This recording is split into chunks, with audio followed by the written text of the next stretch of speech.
بہت بڑا نام ہے، تمام مکاتیب فکر کے نزدیک معتبر نام ہے۔ شاہ ولی اللہ محدث دہلوی فرماتے ہیں میرے والد شاہ عبد الرحیم محدث دہلوی ہر سال حضور کا میلاد کرتے تھے اور اپنی استطاعت کے مطابق لوگوں میں آنے والوں میں کچھ کھانا بھی تقسیم کرتے ہیں۔ ایک سال حالات اتنے پتلے تھے کہ ان کو میسر نہ تھا کہ لوگوں کو بھرپور کھانا کھلا سکے، لیکن کہا چلو ناغا نہ ہو، ایک تسلسل ہے جاری رہے، تو انہوں نے چنے بانٹ دیے بعد، لیکن دل میں تشویش تھی کہ اس مرتبہ من کی منشا پوری نہیں ہوئی، تو اسی حالت میں سو گئے، سوئے تو مقدر جاگا، حضور کا دیدار نصیب ہوا، اور جس نے حضور کو خواب میں دیکھا اس نے حضور کو ہی دیکھا۔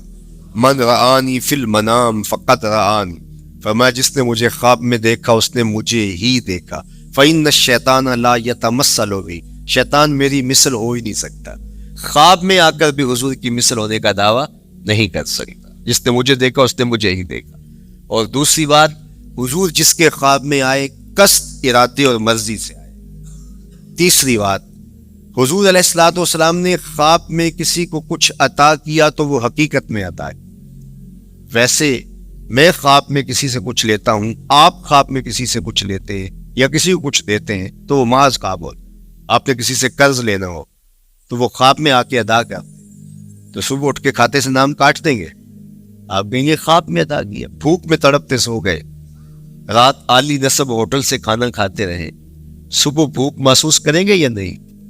خواب میں کھایا ہے نا۔ وہ کیا کسی نے کہا 100 بار میرے ہاتھوں میں تیرا دامن آیا، جب آنکھ کھلی تو اپنا ہی گرے پان تھا۔ کچھ نہیں ہوتا، خواب محض خواب ہوتا ہے، لیکن اگر حضور کسی کو خواب میں کچھ عطا کرے، امام بوصیری سے پوچھو، رات چادر ملتی ہے، صبح اٹھتے ہیں کندھوں پہ موجود ہوتی ہے۔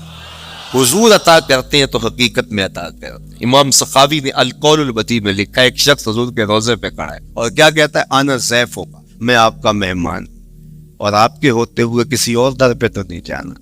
آقا جی میں تیرا ہو کے خیر منگا در درتا، مریل کتا کیوں اخواواں ایڈے بختاں ورتا، جب میں تیری چوکھٹ پہ ہوں تو کسی اور سے کیوں مانگوں؟ اور میرے امام بولے، کون دیتا ہے دینے کو منہ چاہیے، دینے والا ہے سچا ہمارا، کوئی چولی میں چند ٹکڑے ڈال بھی دے تو ساری زندگی جتلائے گا۔ اللہ اکبر۔ عارف عبد المتین نے تو قلم توڑ دیا نا۔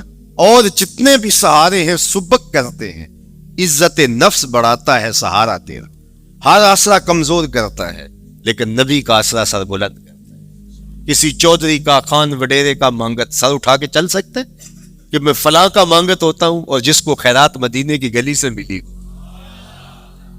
اسی لیے میرے امام نے مشورہ دیا، ٹھوکریں کھاتے پھرو گے ان کے در پہ پڑ رہو، قافلہ تو اے رضا اول گیا آخر گیا۔ وہ کھڑا ہی حضور کے روضے پہ کیا کہتا ہے، آنا ضیف ہوگا، میں آپ کا مہمان، اور آپ کے ہوتے کسی اور در پہ جاؤں؟ اللہ اکبر۔ یہ کہتے کہتے آنکھ لگ گئی، حضور خواب میں تشریف لائے، دائیں ہاتھ میں روٹی تھی، عطا کرتے ہو، میں خوش لے لے۔ کہتا میں نے خواب میں کھانا شروع کر دیا، ابھی آدھی روٹی کھائی تھی، پوری روٹی نہیں کھائی تھی، آدھی روٹی کھائی تھی کہ میری آنکھ کھل گئی۔ جب آنکھ کھلی تو دوسرا آدھا ٹکڑا میرے ہاتھ میں موجود، وہ دیتے ہیں تو حقیقت میں نہیں۔ تو شاہ ولی اللہ محدث دہلوی فرماتے کہ میرے والد شاہ عبد الرحیم محدث دہلوی نے خواب میں حضور کو دیکھا، اور چونکہ دن یہ عمل گزرا تھا اور کہ مہمانوں کو خاطر خواہ تواضع نہیں کر سکا تھا، تو حضور کے سامنے انواع اقسام کی چیزیں پڑی ہیں، اور میرے والے جدے بھی موجود اور حضور ان کے ساتھ شفقت فرما رہی۔ تو یہاں معیار دیکھا جاتا ہے، مقدار نہیں دیکھی جاتی، یہاں کمیت نہیں دیکھی جاتی، کیفیت دیکھی جاتی، یہاں چہرے اور چہرے کا دل نہیں دیکھا جاتا، یہاں آنے والے کا دل دیکھا جاتا۔ یار چہرہ تو چمکدار تھا، اسی لیے ابو لہب کہتے ہیں نا، شعلے کی طرح چمکتا ہوا، لیکن جہنم کا ایندھن بنا، اور کالے رنگ والا، ووٹ موٹے ہیں، لیکن کعبے کی چھت میں کھڑا اذان دے رہا ہے۔ اذان ازل سے تیرے عشق کا ترانہ بنی، نماز تو اس کی دید کا ایک بہانہ بنی، ادائے دید سراپا نیاز تھی تیری، کسی کو دیکھتے رہنا نماز تھی تیری۔ تو عقیدتوں کے رنگ اور محبتوں کے رنگ حضور علیہ السلام کے ساتھ جب کوئی پیش کرتا ہے تو رائے گانی جاتی۔ یہ وفاداروں کا طرح ہے، یہاں بے وفائی کا تصور ہی نہیں ہے. وہ ہاتھ پکڑتے ہیں تو پھر چھوڑتے نہیں ہیں. اس لیے ان سے محبت کا ربط قائم کیجیے. اپنی اولادوں کو حضور کا پیار سکھائیے. اپنے گھروں میں میلاد کیجیے. لازم نہیں ہے کسی عالم دین کو بلاؤ. آپ اپنے گھروں میں حضور علیہ السلام پر درود پڑھیے گا, بچوں کو بٹھائیے گا اور حضور کی سیرت کا کوئی واقعہ ان کو سنائیے گا. صحابہ اپنے بچوں کو بٹھا کر کے حضور کی سیرت بتایا کرتے تھے, حضور کا نقشہ بتایا کرتے تھے, حضور کے شمائل ذکر کیا کرتے تھے. اور کوئی صحابی ملتا تو تابعین جمع ہو جایا کرتے تھے اور اسے پوچھتے تھے اچھا بتاؤ حضور کی صورت کیسی تھی, زلفیں کیسی تھی. یہی میلاد ہے نا. میلاد میں حضور کے فضائل کا ذکر ہوتا ہے, شمائل کا ذکر ہوتا ہے, خصائل کا ذکر ہوتا ہے. اور موسم حج کا ہے. ایک اونچے ٹیلے پہ حضرت سیدنا ابو طفیل چڑھ گئے. یہ آخری صحابی ہیں, اس کے بعد کوئی صحابی نہیں. آخر میں سب سے آخر میں فوت ہوئے 110 ہجری میں. حضور کے وصال کے 100 سال بعد تک زندہ رہے. اونچے ٹیلے پہ چڑھ گئے اور لوگوں کو کہا لوگوں آؤ, اس وقت روئے زمین پہ میرے علاوہ کوئی نہیں جس نے حضور کو دیکھا. بس انہی آنکھوں نے حضور کو دیکھا ہے. کیا ناز ہے. میرے ایک استاد ہوتے تھے سر محمد علی حاشر, اللہ کی قبر پہ رحمت نازل کریں. تو وہ بڑے بڑے مشاہیر اہل سخن سے ملے تھے تو وہ بات کرتے تھے. میں مولانا ظفر علی خان کا مصاحب رہا ہوں, میں نے اقبال کو دیکھا ہے. داغ دہلوی نے اپنے شاگردوں سے کہا تھا آنے والی صدیاں تم پہ ناز کریں گی اے لوگو, تم نے داغ کو دیکھا, تم نے داغ سے باتیں کی.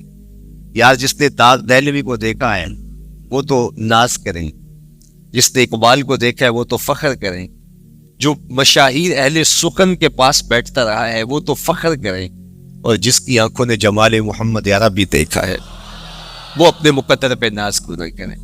تو کہا لوگوں آؤ, اس وقت روئے زمین پہ میرے علاوہ کوئی نہیں جس نے حضور کو دیکھا ہو. آؤ مجھ سے حضور کی باتیں سنو. لوگ جمع ہو گئے اور کہا صف لنا رسول اللہ, تم نے حضور کو دیکھا ہے تو بتاؤ حضور کیسے تھے.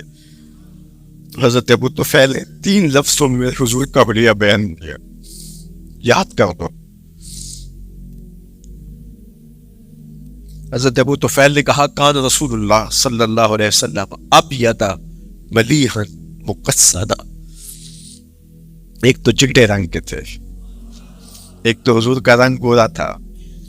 دوسری بات ملیحا, حضور کا حسن نمکین تھا.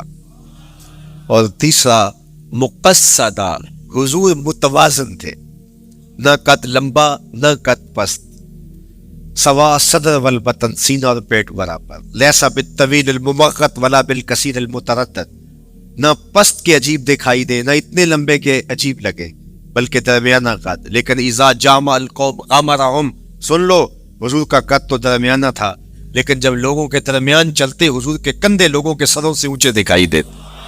یہ اللہ نے شان,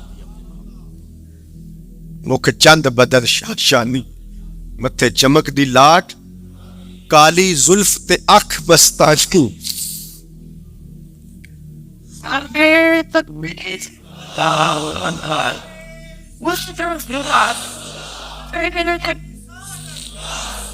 کالی زلف تے اکھ مستانی ہے, مخمور رکھی ہمت بھری ہے. لیکن میں آپ کو کہوں گا درود پڑھتے ہوئے آج جلوس میں شامل ہو, حضور کے ذکر سے سرشار ہو کے جلوس میں شامل ہو, اور پورے نظم کے ساتھ. اگر آپ کے جلوس میں کوئی کسی کی گاڑی گھس بھی آتی ہے اس کو پیار دینا, اس کو راستہ دینا, اور اس کو حضور کی رحمت کا احساس ہو کہ یہ رحمت کو ماننے والے لوگ ہیں, اور حضور پہ درود پڑھتے رہنا, عقیدتوں کے رنگ میں رہنا. امید ہے کہ جس طرح حضور نے بچیوں سے کہا جو حضور کے جلوس میں شامل تھی کہ کیا تم مجھ سے محبت کرتی ہو, تو انہوں نے کہا جی ہم اسی لیے تو آپ کے قصیدے پڑھ رہی ہیں. تو حضور نے فرمایا واللہ میں بھی آپ سے محبت کرتا ہوں. تو ہو سکتا ہے حضور ہمیں فرمائے میرے میلاد کے جلوس میں آنے والوں میں بھی تم سے محبت کرتا ہوں. اللہ آپ کو سلامت رکھے. وآخر دعوانا الحمد.